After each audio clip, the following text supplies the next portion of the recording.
تاخد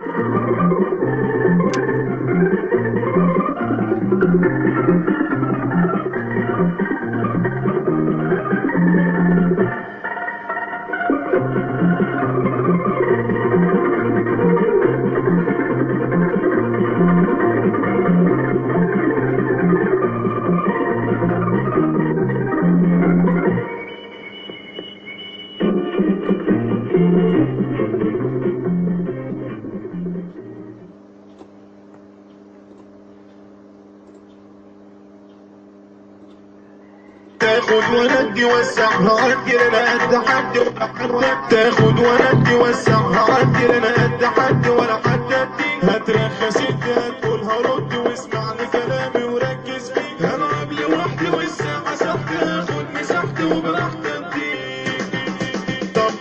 طب سحت محت خد فوق وتحت لو جيت ورحت مش هتجيبني ولا اي ولا زي ده انا جاي وبعزمتي. اسمع يا باي ما تقولش اي ده كلام حي خمسة يا عيد. الدنيا دي بالبشرية مين يقدر فيها يلاعبني. من قبل قلت وانا قد قولي والليلة جاية انفذ.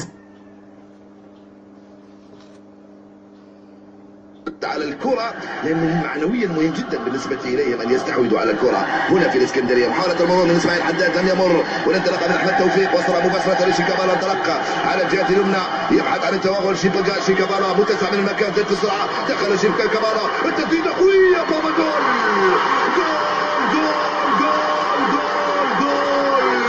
يا سلام عليك. شيكابالا يفتح مجال التسجيل عند الدقيقة الرابعة. أين هو دفاع الوداد؟ أين هم لاعبو الوداد؟ شيكابالا وكأنه في حصة تدريبية استلم الكرة راغ الأول مرة وتوغل وسدد جول من شيكابالا للزمالك عند الدقيقة الخامسة من انطلاقة الشوط الأول. بيسرى كرة بعيدة للأمام في اتجاه معروف يوسف. حاولت انطلاقة من شيكابالا ومعروف يوسف ولكن هذه الكرة بعيدة. قد يرتكب خطأ فادح هنا في هذه الكرة. كرة أخرى وخطأ لصالح نادي الزمالك. معروف تتوغل جول.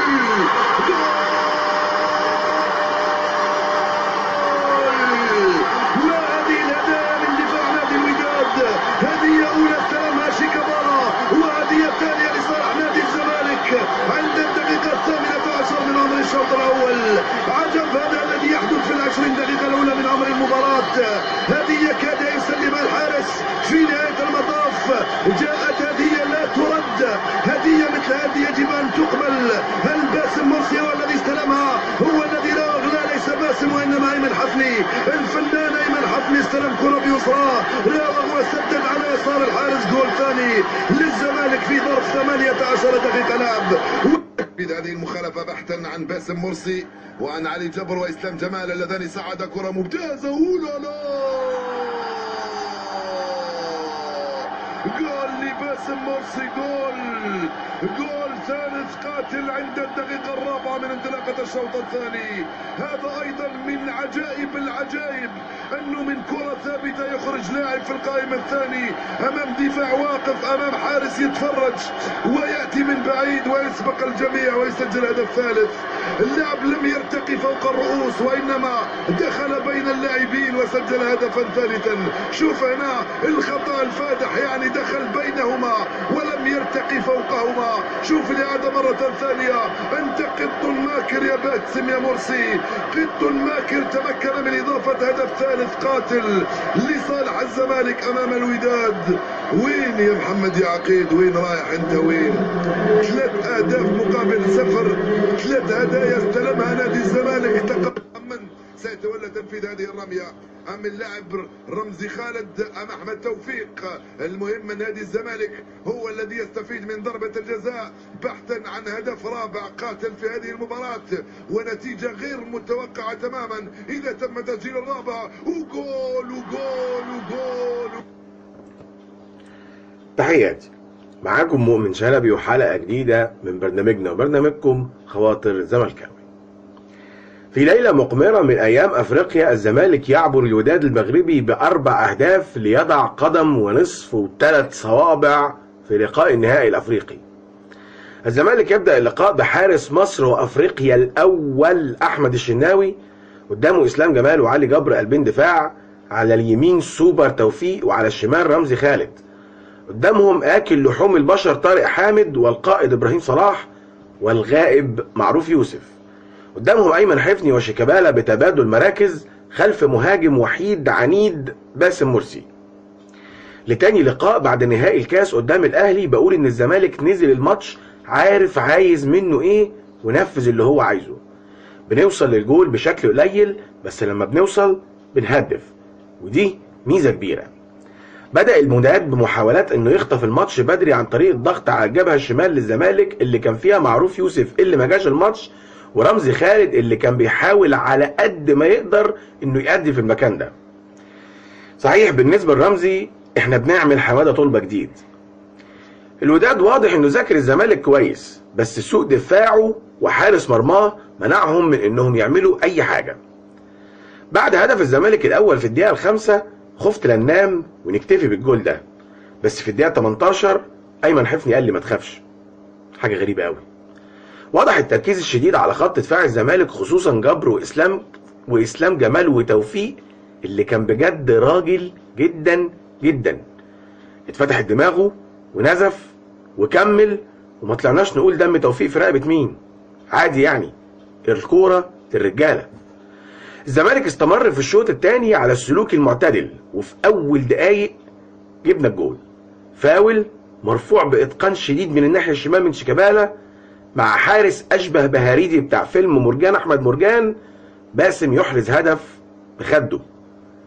الحاجة اللي انا مستغربها فعلا هو عدم تدخل الجهاز الفني لحل مشكلة الجبهة الشمال في الزمالك، وان كنت مديهم عذر بالنقص العددي في الفريق، عشان احنا بالصلاة على النبي بنلعب من غير ديفندر على الدكة، ولا باك يمين على الدكة، ولا باك شمال على الدكة، وبركة النجنش وديودار كانوا على الدكة.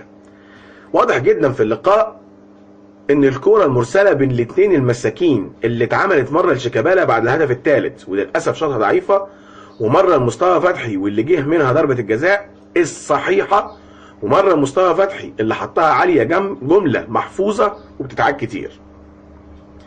تغييرات الزمالك كانت لأسباب مختلفة. شيكا خرج عشان اللياقة مش هتسمح بأكتر من كده.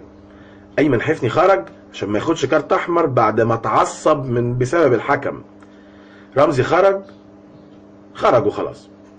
استنلي في كل كرة استلمها أو سلمها كان بيقول إنه لاعب خطير وهيكون ليه مكان في التشكيل الأساسي قريب جدا.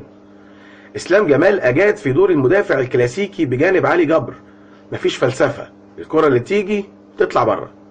ولما لعب كباك شمال كان أحسن بشكل ملحوظ من رمزي. مصطفى فتحي دي أقل حاجة عنده. الزمالك لما هيكتمل بالقائمة المحلية هيكون مرعب. ناقص بس إن أقول لكم إن النتيجة دي خادعة، وإن اللي جاي أصعب. زيسكو أو سان داونز فرق تقيلة وعالية جدا، وإحنا بنلعب من غير باك يمين أو شمال، ولا قدر الله لو لاعب اتصاب من الديفندرات هنقول يا غربتي. الروح اللي بيقدمها لاعبي الزمالك تفرح، وده اللي هيعوض النقص اللي في القائمة الأفريقية. حاسس أفريقيا بتنادي من ساعة ما وفاق سطيف طلعوا البطولة. رسالة إلى كل فرق أفريقيا وفرق الدوري المصري: احذر، فإن قدم شيكابالا اليسرى بها سم قاتل. مبروك يا زمالك.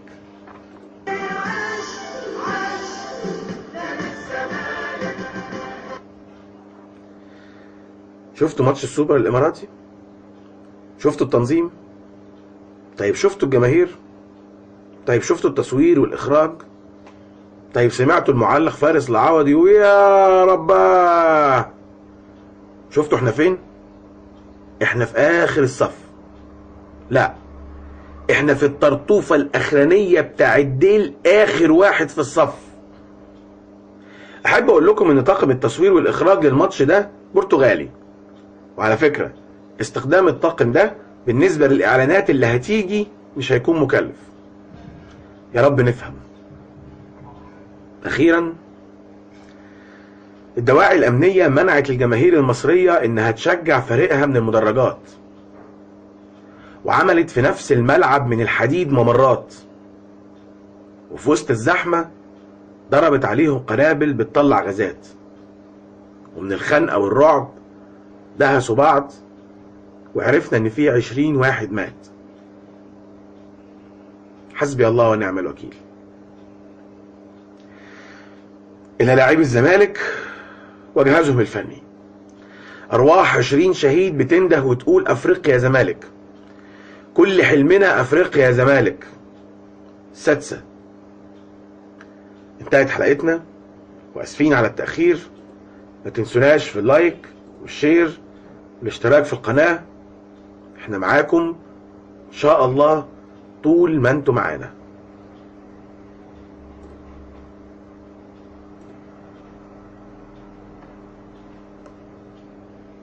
على الكرة، لأنه معنويا مهم جدا بالنسبة إليهم أن يستحوذوا على الكرة هنا في الإسكندرية. محاولة المرور من إسماعيل حداد لم يمر، والانطلاقة من أحمد توفيق وصل مباشرة لشيكابالا، تلقى على الجهة اليمنى يبحث عن التوغل. شيكابالا متسع من المكان ذات السرعة، دخل شيكابالا التسديدة قوية، بابا جول جول جول جول يا سلام. تاخد وندي وسعها ودي لنا قد حد ولا حد، تاخد وندي وسعها ودي لنا قد حد ولا حد، هترخص الدهب كلها